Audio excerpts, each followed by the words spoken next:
to comment. Si unajua mapanga atakuwa mengi. Mapanga atakuwa mengi sana.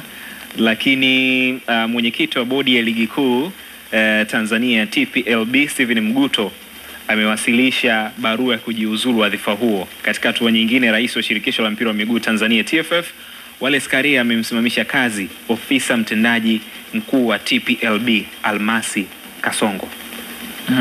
Sasa hii inatoa tafsiri gani Evans?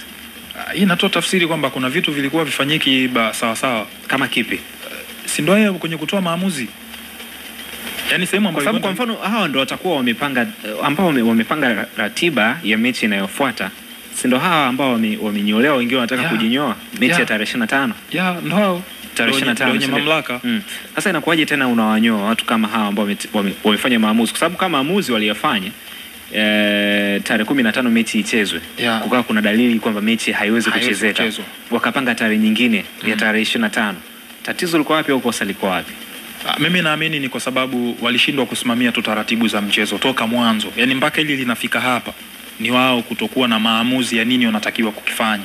Mahali ambako mtu anakosea, muadhibu, tusianze kuangalia na usoni matokeo yake, ndo haya yametufikisha hapa. Kwa hiyo hichi ambacho kinaendelea, na kama utakumbuka kauli ya Kasongo, alisema kwenye yale matakwa ya Young Africans hayawezi kufanyika kwa wakati huu. Ila kinachotokea sasa hivi mamlaka ndo zinaanza kufanya kazi baada ya nguvu nyingine kuingia. Kwa hiyo mimi sidhani kama ni kitu sahihi, kwa sababu hii nguvu tulikuwa nayo toka mwanzo. Yaani kwa nini itumike sasa hivi? Mwanzo ilikuwa wapi? Kwa hiyo ni mambo unamaanisha kwamba TFF wangeingilia swala kati before? Ndo nakwambia kama shirikisho. Yes. Yaani hiyo nguvu sasa hivi inatoka wapi? Mwanzo haikuwepo. Ni mambo ya kuishi vitu kwa mazoea, kuchukulia vitu kwenye mambo ya kisiasa zaidi, kuacha kufuata utaratibu wa mpira. Ndo haya yanayotokea leo. Mimi naamini kila mtu angekuwa anasimama kwenye kile ambacho kanuni inahitaji, sidhani kama tungefika huko. Ibana, hayo ndio yaliyotokea. Asante.